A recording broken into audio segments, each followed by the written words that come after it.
हमारी चर्चा हो रही थी चैप्टर 4 में इलेक्टोरल पॉलिटिक्स के बारे में, और हमने बताया था कि भारत का जो चुनाव आयोग है, भारत में तमाम प्रकार के चुनाव से संबंधित कार्यों का निष्पादन सफलतापूर्वक करते हैं। भारत के संविधान में आर्टिकल 324 से 329 के अंतर्गत चुनाव आयोग की नियुक्ति, उसके अधिकार, कार्यक्षेत्र आदि की विशद चर्चा हुई है। इसके अंतर्गत चुनाव आयोग संपूर्ण देश में चुनाव से संबंधित तमाम कार्यों का निष्पादन करते हैं। प्रथम,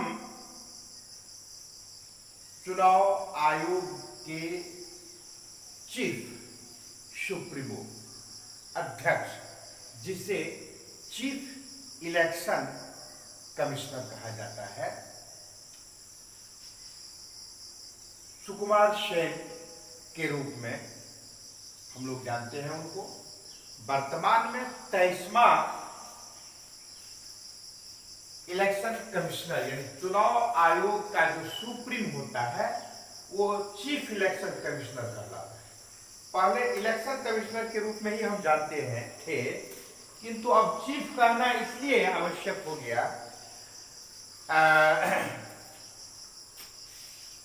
कुछ समय पहले की बात है जब टी.एन. शेषन इलेक्शन कमिश्नर हुआ करते थे। उस कालखंड में सरकार की योजना बनी कि इनके साथ साथ 2 और सहयोग में इलेक्शन कमिश्नर होना चाहिए। तो इस पर टी.एन. शेषन ने कहा था, मुझे याद है, कि 2 और जो अतिरिक्त हमको दे रहे हैं सपोर्टिंग के लिए, हम तो 24 घंटा का कार्य आधा घंटा में ही बड़े ही सरलता से निष्पादित कर लेते हैं। बाकी समय यूं ही बैठा रहता हूं, तो ऊपर से 2 और इलेक्शन कमिश्नर को देने का कोई औचित्य नहीं है। किंतु सरकार की योजना थी कि 2 और इलेक्शन कमिश्नर हो जो चीफ इलेक्शन और जो पहले से हैं यानी टी.एन. शेषन, उनको सहयोग करेंगे और विभिन्न प्रकार के चुनाव से संबंधित निर्णय लेने में मदद करेंगे, सलाह देंगे। हालांकि सरकार की मंशा थी कि चीफ इलेक्शन कमिश्नर यानी इलेक्शन कमिश्नर पर कुछ और नियंत्रण हो, यानी एक ही आदमी के पास में, एक ही व्यक्ति के पर्सनैलिटी के पास में यह पूरा का पूरा अधिकार नहीं रहना चाहिए, और भी कुछ उसमें सदस्य होने चाहिए। इस कारण से 2 और इलेक्शन कमिश्नर को अपॉइंट किया गया। तो जब 3 इलेक्शन कमिश्नर हो गए तो हुआ क्या कि एक उसमें से चीफ होगा और शेष सामान्य इलेक्शन कमिश्नर होंगे, अन्य इलेक्शन कमिश्नर होंगे। तो इसीलिए तब से अब तक यह क्रम जारी है, और यही कारण है कि अब चीफ शब्द को उसमें जोड़ दिया गया, चीफ इलेक्शन कमिश्नर। आप याद रखेंगे। तो ये सारे कार्यों का निष्पादन चुनाव से संबंधित संपूर्ण देश के स्तर पर चुनाव आयोग करता है, और चुनाव आयोग का जो सुप्रीम होते हैं वो कमिश्नर के रूप में जाने जाते हैं, यानी चीफ इलेक्शन कमिश्नर। तो अभी 23वां ये वर्तमान में जो कार्यरत है चीफ इलेक्शन कमिश्नर है, जिनका नाम है सुनील अरोड़ा, जो कल हम बताएंगे। अब हमको कल संकेत किए थे कि इलेक्शन के कितने प्रकार होते हैं। आप सबको ज्ञात होगा। आज उसी को हम थोड़ा सा और क्लियर करने का प्रयास कर रहे हैं। तो ये जो पहला है जनरल इलेक्शन, ये जनरल इलेक्शन को हम लोग आम चुनाव के रूप में जानते हैं। यानी प्रथम बार जब चुनाव हुआ था तो संपूर्ण देश के स्तर पर, किंतु विभिन्न राज्यों में राज्य की तात्कालीन परिस्थितियां ऐसी हुई, कुछ ऐसे भी राज्य थे वहां पर बीच के कालखंड में ही सरकार गिर गई, नए सिरे से सरकार को सरकार बनी। तो यही कारण था कि समय जो एक साथ चुनाव के लिए होता था उसमें कुछ प्रत्येक राज्य में थोड़ा बहुत बदलाव, कुछ ना कुछ बदलाव आ गया कुछ राज्यों में। यही कारण है कि विधान यानी स्टेट असेंबली इलेक्शन में एक साथ चुनाव जो कराने की पद्धति थी वह नहीं रह गई। कारण अब मान लीजिए सभी राज्यों में प्रथम बार चुनाव हुआ एक साथ, ये 51 की आसपास की बात है, 1951 की। किंतु कोई ऐसा राज्य हुआ कि बीच के कालखंड में किसी कारणवश सरकार भंग हो जाती है, भंग हो गई, जिसके कारण अब जैसे कि 2 साल वहां सरकार कार्य की, उसके बाद सरकार गिर गई, तो नए सिरे से फिर सरकार बनी। तो अब नए सिरे से जो सरकार बनी तो उसका जो कालखंड था वह अलग हो गया। इसी प्रकार से कुछ अन्य राज्यों में बाकी के कालखंड में भी हुआ। यही कारण है कि अभी वर्तमान में जितने राज्य हैं सभी राज्यों में ये क्रमशः इस प्रकार से कार्यक्रमेण थोड़ा थोड़ा करके परिवर्तन हुआ कई राज्यों में, जिसके कारण एक स्टेट असेंबली इलेक्शन एक साथ नहीं कराए जाते हैं, क्योंकि अब सबका कालखंड बढ़ गया, घट गया, आगे पीछे हो गया। यही और तब हुआ क्या कि भाई आम चुनाव की परिभाषा कैसे हो, वो तो एक ही बार सभी राज्यों में एक साथ और देश में होता था चुनाव, इसलिए इस प्रकार से परिभाषा दी जाती थी। किंतु बाद के कालखंड में इसमें परिभाषा को थोड़ा और परिमार्जित किया गया।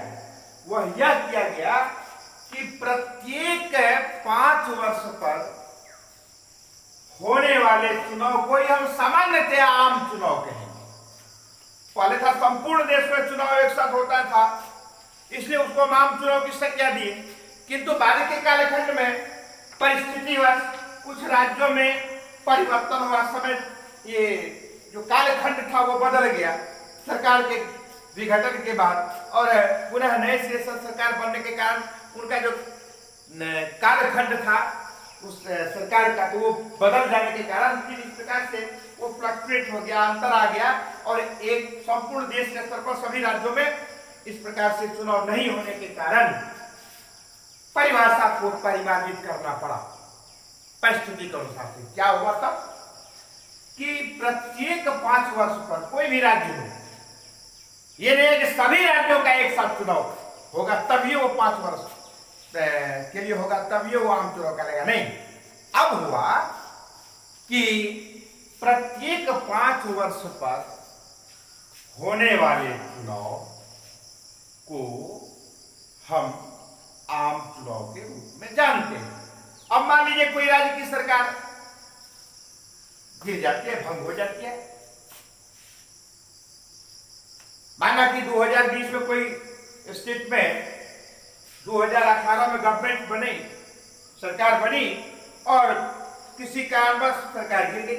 अरे किसी कारण क्या होगा, समानता यही होगा कि अल्पमत में सरकार आ जाएगी और सरकार गिर जाएगी, गिरना तय हो जाएगा। ये संवैधानिक प्रक्रिया है। जो ही सरकार अल्पमत में आएगी तो सरकार को गिरना तो स्वाभाविक है। तो अब ये 20 में यदि शुरू हुआ तो 20 पहले 18 से 23 होता, लेकिन अब क्या होगा 20 से 25 होगा। तो इसीलिए ऐसी परिभाषा दी गई कि प्रत्येक 5 वर्ष पर होने वाला चुनाव जो होगा वैसे चुनाव को आम चुनाव के रूप में हम जानेंगे, जनरल इलेक्शन कहलाए। इसके बाद है एक ऐसा इलेक्शन जो जनरल इलेक्शन से भिन्न है, जिसका नामकरण दिया गया मध्यावधि चुनाव। मध्यावधि, मध्य अवधि, इसका संधि विच्छेद होता है। तो 5 वर्ष के लिए चुनाव होता है और बीच में ही किसी कारणवश सरकार गिर जाती है। तो वैसे कालखंड में जो चुनाव कराए जाते हैं ऐसे ही चुनाव को मध्यावधि चुनाव को कहा जाता है। मुझे लगता है कि हमारे कुछ बच्चे उत्सुक हो रहे होंगे कि आचार्य जी ये 5 वर्ष का आधा यानी मध्य है ना, तो मध्य है तो आधा होगा, तो आधा वर्ष पर जब सरकार गिरेगी तो वैसी चुनाव को आम मध्यावधि चुनाव कहेंगे, मिड टर्म इलेक्शन कहेंगे। यदि 3 वर्ष के बाद सरकार गिरे, यदि 4 वर्ष के बाद सरकार गिरती है, यदि 1 वर्ष के बाद सरकार गिरती है, तो इसको क्या कहेंगे? बच्चों के मन में इस प्रकार की जिज्ञासा का होना स्वाभाविक है, इसीलिए इसको थोड़ा सा मैं क्लियर करना चाहता हूं। देख लीजिए कि यहां से यहां तक यदि हम मान लें, यहां से यहां तक यदि इस कालखंड को, ये टाइम ईयर है 0 से लेकर 5 इयर्स तक, यदि हम मान लें कि यह 5 वर्ष का कालखंड है,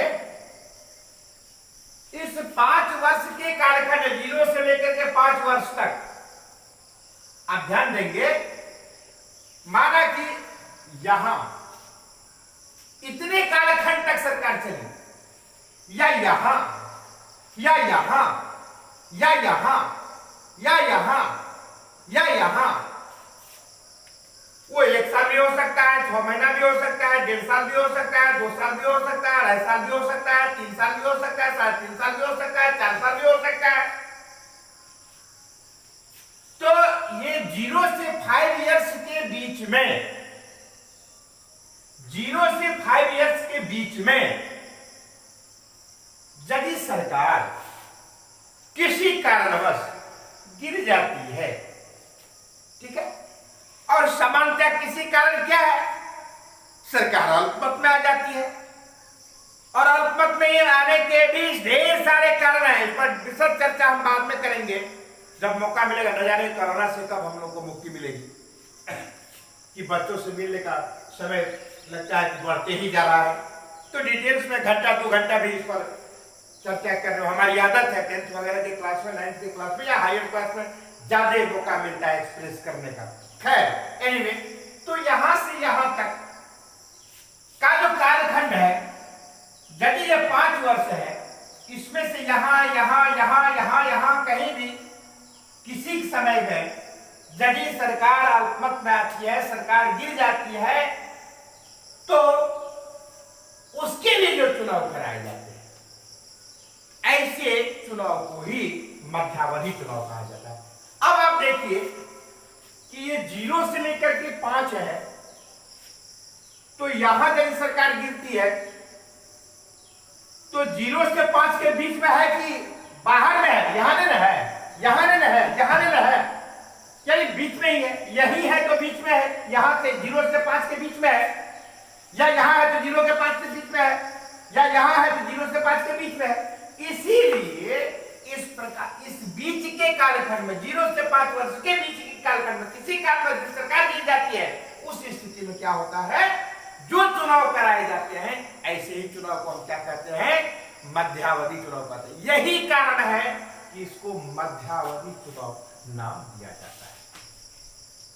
अब मुझे लगता है कि बच्चों को कोई कंफ्यूजन नहीं आ रहा है, इस साल नहीं होना चाहिए, वो 3 साल हो सकता है, वो 1.5 साल भी हो सकता है, यानी एक 0 से लेकर के 5 वर्ष के बीच के कालखंड में कराए जाने वाले चुनाव, किसी कारणवश सरकार गिरती है तो चुनाव कराया जाता है। ऐसे चुनाव को क्या कहा जाता है? मध्यावधि चुनाव कहा जाता है। क्लियर? अब क्या है कि एक और प्रकार का चुनाव होता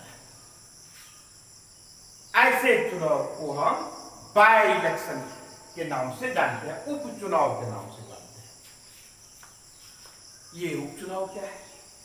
ये जनरल इलेक्शन तो जान गए, मिड टर्म इलेक्शन जान गए। अब एक ऐसा चुनाव है, किसी कारणवश हम जानते हैं कि सुव्यवस्थित तरीके से सरकार चलने के लिए और प्रत्येक क्षेत्र में, एरिया में कार्य व्यवस्थित तरीके से हो, कार्यों का निष्पादन समय से हो, सुगमता के लिए, सरलता के लिए संपूर्ण देश को विभिन्न कंस्टिट्यूएंसीज में बांटा गया है। ठीक है, 545 है कंस्टिट्यूएंसी, जिसमें से थोड़ा मैं यहां क्लियर कर देना चाहता हूं कि 545 में से 545 में से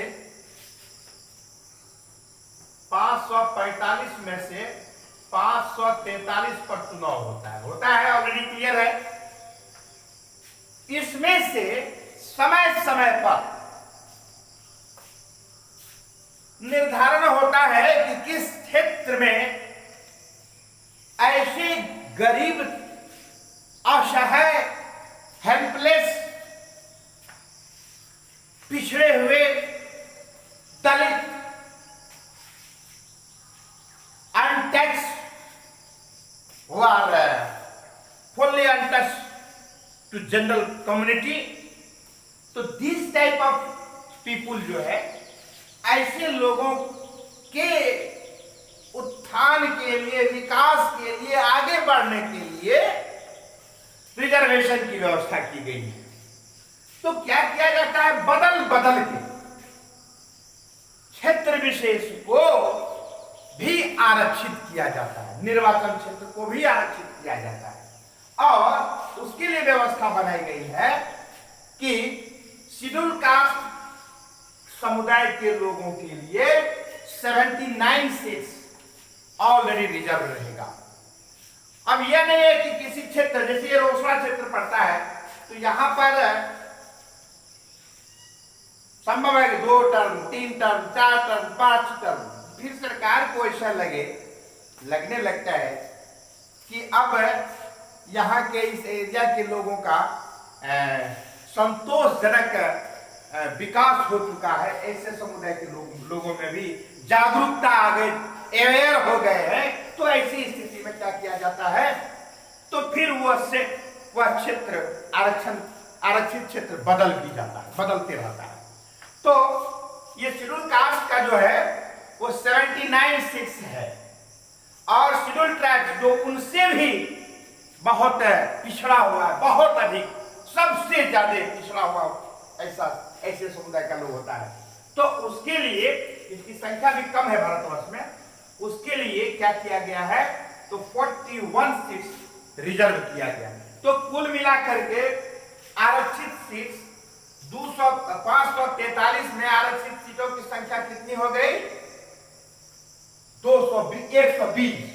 अब 543 घटा 120 बराबर 423 ये जनरल सीट हो गया। अब ये नहीं है कि जनरल सीट है तो इस पर केवल सामान्य वर्ग के लोग रहेंगे और इनमें SC ST के नहीं आ सकते। Yes, they all are have right to stand for any seats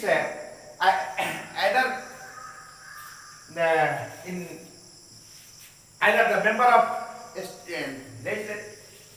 Rajya Sabha और लोकसभा, वो कहीं से उससे खास हो सकते हैं। ये नहीं है कि रिजर्व जनरल का मतलब होता है कि से सभी समुदाय, वो जनरल कोटेशन, और उतना जो है जहां पर कि आरक्षित कर दिया जाता है कंस्टिट्यूएंसी को, उसमें जनरल कोई भी कैंडिडेट खड़ा नहीं होगा, बल्कि एससी और एसटी का ही कैंडिडेट खड़ा होगा। क्लियर है? तो 423 सीट पर चुनाव होगा। यानी कि इसको बताने का प्रयोजन ये था कि तो पहले हम लोग को ये जान लेना चाहिए कि 79 और 41 ये इन लोगों के लिए आरक्षित है। दूसरा यह जानना है कि हम जान गए हैं कि भारतवर्ष विभिन्न कंस्टिट्यूएंसीज में बटा हुआ है, सुव्यवस्थित तरीके से रिप्रेजेंट करने के लिए प्रत्येक क्षेत्र का। अब है कि जब ऑलरेडी 543 दूसरी सीट तो आपको पता है वो क्या होता है, नॉमिनेट होता है प्रेसिडेंट के द्वारा एंग्लो इंडियन वगैरह को, यदि उनका प्रतिनिधित्व तो नहीं रहता तो इस प्रकार से व्यवस्था रहती है। अब है कि बाय इलेक्शन जो है, ये जो 543 या 545 जो सीट है, 545 जो मेंबर होते हैं प्रत्येक क्षेत्र से, किसी कारणवश उसमें से कोई सीट यदि खाली हो जाता है, वैसी स्थिति में उस खाली सीट को भरने के लिए उसी क्षेत्र विशेष, जिस कंस्टिट्यूएंसी के लिए वो वैकेंट सीट हो जाता है, उस क्षेत्र विशेष के लिए कराए जाने वाले चुनाव क्या होगा, बाय इलेक्शन के रूप में जाना जाता है। अब किसी कारणवश रिक्त हो जाए, कहिए कि ऐसा हो सकता है कि बड़ी मुश्किल से ललायत रहता है, इसमें तो जान भी गंवा देता है लोग, हाउ टू अचीव और get to such type of prestigious post. ये बहुत ही महत्वपूर्ण पद होता है, सम्मानित पद होता है, और इस माध्यम से तो आजकल वो धन कमाने का एक स्रोत भी हो गया। खैर जो भी हो, बहुत से ईमानदार नेता भी हैं जो राष्ट्र की सेवा के लिए समर्पित होते हैं, लेकिन बहुत ऐसे होते हैं जो अपने ही परिवार के लिए लगता है कि जीते हैं मरते हैं, नाम रहता है देश की सेवा। खैर जो भी हो, अब जो इस सीट को प्राप्त करता है, प्रतिनिधित्व करता है, जो चुनाव जीत के आता है, कोई ऐसा अभागा होगा जो चाहेगा कि छोड़ दे यूं ही आसानी से? नहीं चाहेगा। लेकिन परिस्थिति ऐसी आती है या फिर कुछ अतिरिक्त लाभ की चाहत में परिस्थितियां उत्पन्न हो जाती है, जिसके कारण वह सीट खाली वैकेंट हो जाता है। जैसे आपके मन में बात आपकी होगी कि कैसे हो जाता है, बता देता हूं। किसी कारणवश उस क्षेत्र विशेष की नेता की हत्या हो जाती है, या मृत्यु हो जाती है, या काल कलवित हो जाते हैं तो स्थान रिक्त हुआ, या रिजाइन कर देते हैं स्थान रिक्त हुआ, या अन्य कारण से ऐसी परिस्थितियां उत्पन्न हो सकती है। ढेर सारे इसके हैं, जब क्लासेस वगैरह चलने लगेंगे तो उस हिसाब से डिटेल्स में बताएंगे, और भी कई कारण हैं। तो वैसी स्थिति में उस क्षेत्र विशेष का पद रिक्त हो जाता है, जिसके कारण उस पद को भरने के लिए चुनाव आयोग इलेक्शन करवाता है। ऐसे ही उस क्षेत्र विशेष के लिए कराए जाने वाले चुनाव को हम बाय इलेक्शन यानी उपचुनाव के नाम से जानते हैं। क्लियर? अब है कि एक जो मिड टर्म इलेक्शन की बात की, बहुत क्योंकि बोलने की तो बहुत कुछ रहता है, समय बहुत कम रहता है, क्या किया जाए, समय की बाध्यता रहती है, इसमें बहुत बाध्यता रहती है। ये एक बात और मैं बताने के लिए भूल ही गया था, ये मध्यावधि चुनाव का जो कार्यक्रम होता है, जैसे वो नया जब चुनाव फिर से होता है, उसके बाद उस कालखंड से लेकर अगले 5 वर्ष तक के लिए वो उसका कार्यकाल माना जाता है। किंतु बाय इलेक्शन में ये बहुत महत्वपूर्ण बात है, आप लोगों को आप ध्यान देंगे कि इसमें क्या है कि जैसे कि 5 वर्ष के लिए चुनाव कराए गए थे, उसमें से 3 क्षेत्र भारतवर्ष में 3 ऐसा सीट वैकेंट हो गया, मर गए, रिजाइन कर दिए, कोई अन्य कारण हो गया, सीट खाली हो गई। तो माना कि 2 साल के बाद ऐसा हुआ, तो अब जो वो तीनों सीट को भरने के लिए चुनाव आयोग के द्वारा चुनाव कराए जाते हैं, और उम्मीदवार चुनाव जीत करके आता है तो उसका कालखंड क्या होगा? तो वही कालखंड होगा जो उस सभी एमपीज के लिए होगा। यानी 2 वर्ष बीत चुका है तो अब उनका केवल 3 वर्ष बचेगा। अब वो 3 वर्ष के लिए केवल नेता रहेंगे, रिप्रेजेंटेटिव रहेंगे उस क्षेत्र के लिए। यही बेसिक अंतर है चुनाव, बेसिक अंतर है बाई इलेक्शन और मिड टर्म इलेक्शन में। इसका जो कार्यकाल होगा नए सिरे से फिर 5 वर्ष के लिए होगा इसका कार्यकाल, किंतु इसका कार्यकाल क्या होगा? इसका कार्यकाल होगा जो 3 वर्ष जो शेष बच गया था उसी के लिए, या एक ही वर्ष के बाद पदवी हो जाता 4 वर्ष के लिए, या 4 वर्ष के 3.5 वर्ष हो गया तो 3.5 वर्ष के बाद 1.5 वर्ष जो बचा 1.5 वर्ष के लिए उनका कार्यकाल माना जाएगा। तो इस प्रकार से हम देखते हैं कि बाई इलेक्शन ये मिड टर्म इलेक्शन से बिल्कुल भिन्न है। आप लोगों को स्पष्ट हो गया होगा। आज के कालखंड, आज के क्लास में इतना ही, शेष हम लोग आगे दिन चर्चा करेंगे। धन्यवाद।